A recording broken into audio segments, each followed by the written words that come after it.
Hello and welcome to the Blockonomics channel. Today we're going to be discussing a topic that is often confusing for many people, but it's very important: taxes and Bitcoin. Let's check it out. As many of you already know, Bitcoin is a digital currency that allows for peer-to-peer transactions without the need of a central authority.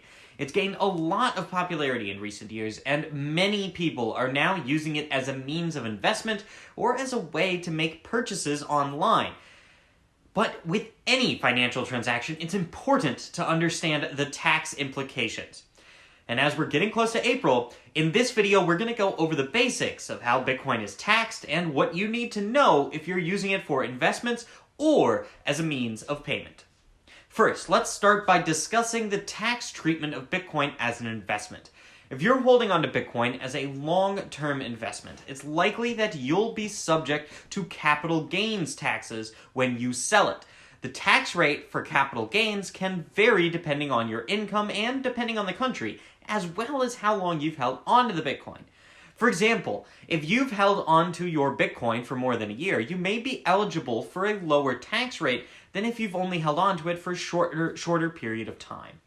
It is also important to note that you'll only be subject to capital gains tax if you sell your Bitcoin for a profit. If you sell it for less than what you paid for it, you'll be able to claim a capital loss, which can be used to offset any capital gains you may have had in the past. But now let's talk about Bitcoin as a means of payment. If you're using Bitcoin to make purchases or to pay for goods and services, you'll need to report it as taxable income. This means that if you receive Bitcoin as a payment for any goods or services you do, you'll need to include the value of the Bitcoin in your income when you file your taxes. The value of the Bitcoin will be determined by its value at the time of the transaction. It's also important to note that if you're using Bitcoin as a means of payment, you'll need to keep track of all your transactions.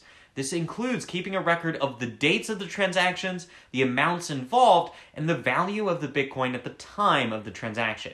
You can also use many software to help with that. And that is the basics of how Bitcoin is taxed. It's important to keep in mind that the tax treatment of Bitcoin can be very complex, and it's always a good idea to seek the advice of a financial professional if you have any more questions. In conclusion, if you're using Bitcoin as an investment, you may be subject to capital gains tax when you sell it. And if you're using it as a means of payment, you'll need to report it as taxable income and keep track of your transactions so that you can pay the taxes. We hope this video has helped clarify the tax implications of Bitcoin and that you now have a better understanding of how it is taxed. I've also got my other video made last year on how to use different Bitcoin tax softwares, and that might be useful as it comes into April. Thanks for watching, and I hope you get subscribed for more Bitcoin, crypto, and other financial tips.